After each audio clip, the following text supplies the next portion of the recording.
Other shows we have for you to enjoy at myclassicradio.net. The Avengers was most certainly not a household name in South Africa prior to the radio series.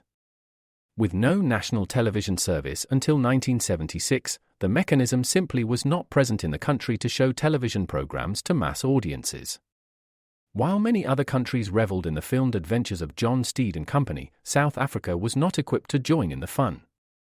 The series took Britain by storm and made a major impression in the American markets, being that greatest of rarities, a British series given a network transmission slot.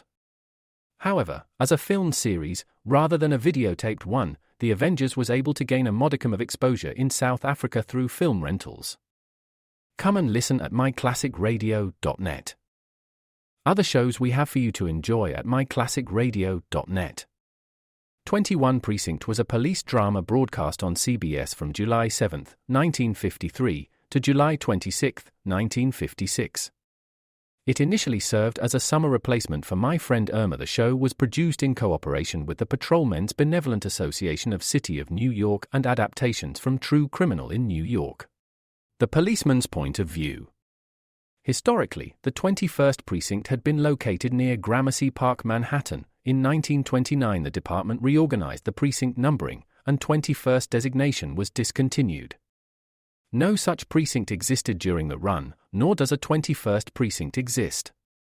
However, the fictional precinct's territory closely corresponds to that of the Upper Side's 23rd precinct since 192. Come and listen at myclassicradio.net. Your Coca-Cola bottler presents Claudia, based on the famous play and novels by Rose Franken. Brought to you transcribed Monday through Friday by your friendly neighbor who bottles Coca-Cola. Relax, and while you're listening, refresh yourself. Have a Coke. And now, Claudia. Oh, drat. More people bother you in the country than in the city. Well, people have more time for it. Really, the world can be too much with you. Such a wonderful morning, we were going to be really alone all day. Probably isn't anybody. Nobody doesn't ring like that. You go out and get rid of them, darling. You go out and get rid of them faster. Oh. Tucker here. I love that old man, but I'd love him more some other day. Hello? Any Nortons around?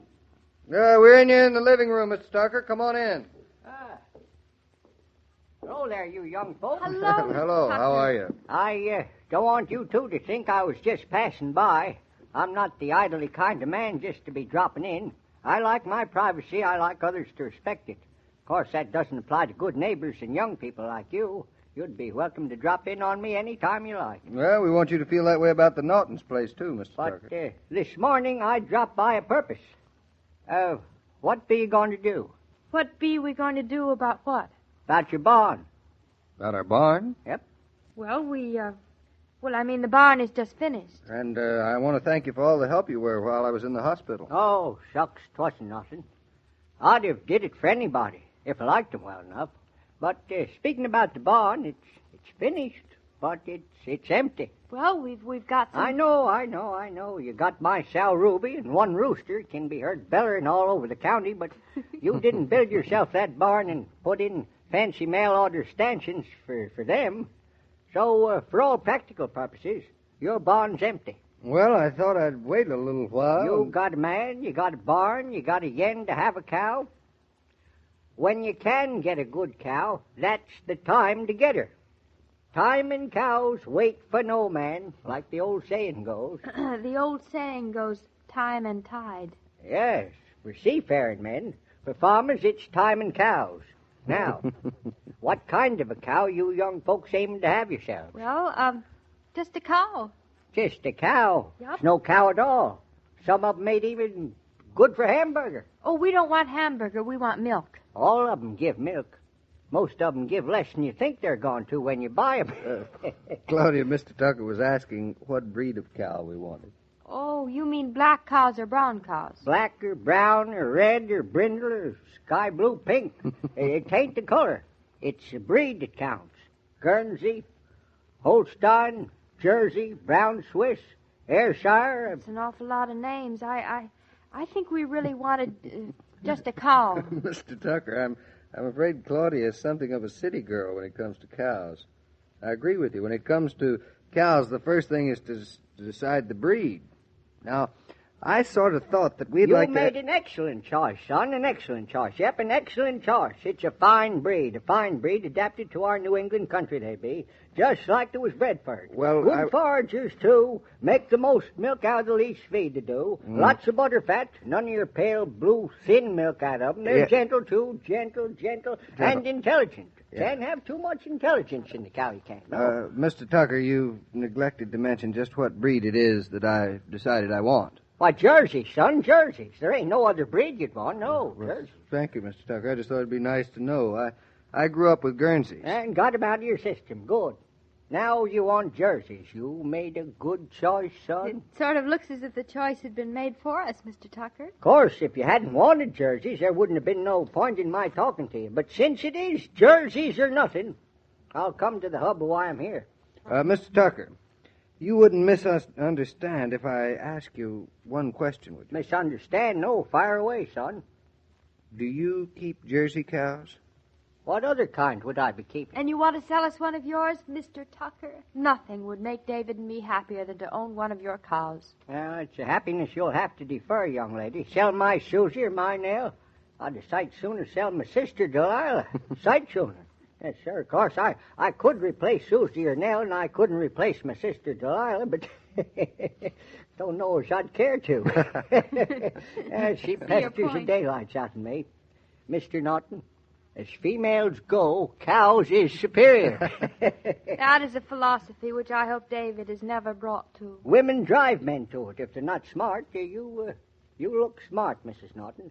Hope you're as smart as you look. Thank you, Mr. Tucker. That is one of the nicest compliments ever paid to me. And if a cow is that important, Mr. Tucker, I can see why the relationship of owning one, like matrimony, is not lightly to be entered upon. Son, there's a lot about cows you haven't learned yet. I suppose you two think of cow, when you think of her, the only thing you think of is milk, eh? Well, it's sort of the first thing you think of. Yep. Got a lot to learn. Without cows, the land ain't got no balance. Cows give a lot beside milk. They give nice clover fields, pretty posies, and saves you from buying stuff. It's your own.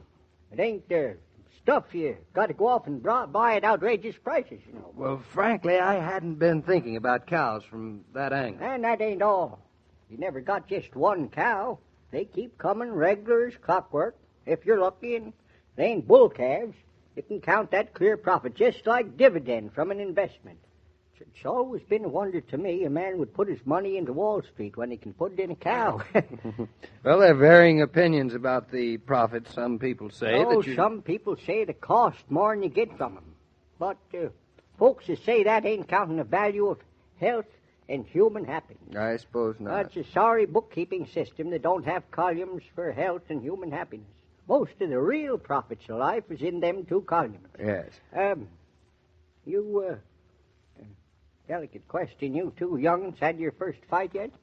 Well, as two normal young people, We have never had a fight. Watch yourself. You'll be having your first fight about not having one.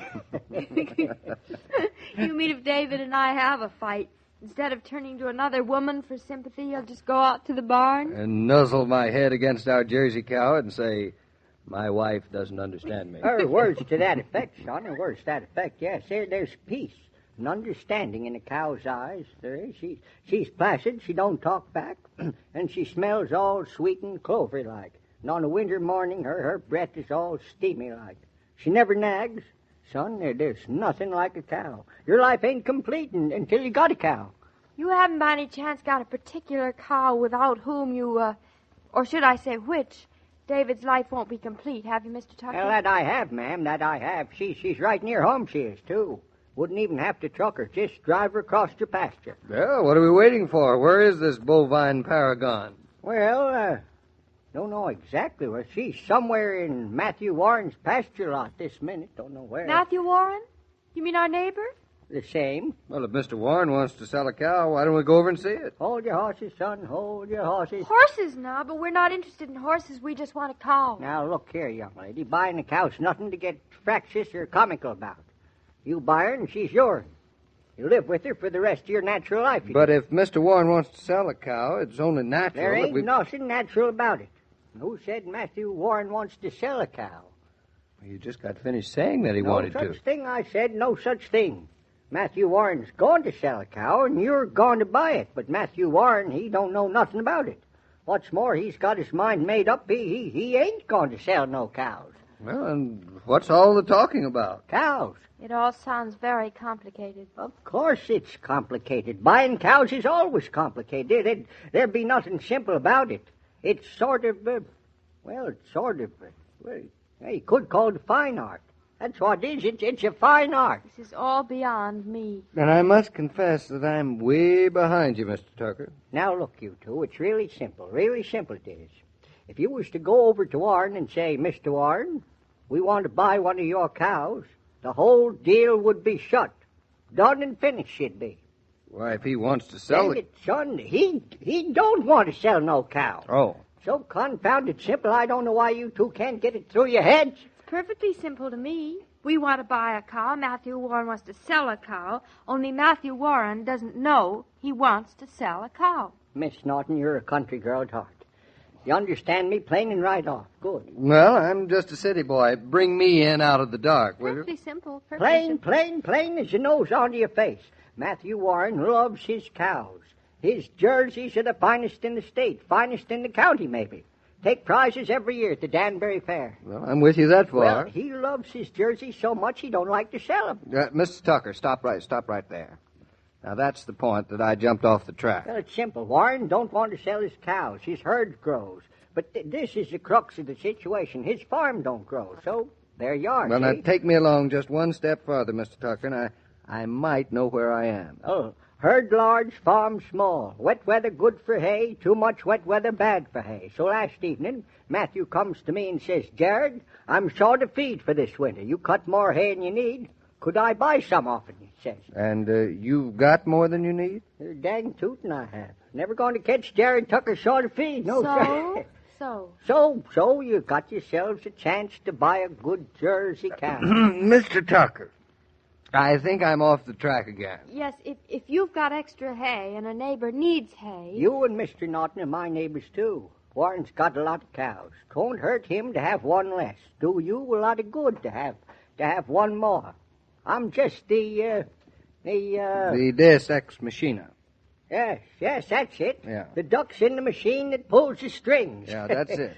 Now, if I was to advise you, which I ain't, I would advise you to let a couple of days pass. Let a couple of days go by. Yeah. And I'll dingle-dangle Warren along and finally tell him he don't get none of my hay, see? He doesn't get any at all. Then along about Monday, he's in the right mood, the iron's hot, you buy yourselves a cow.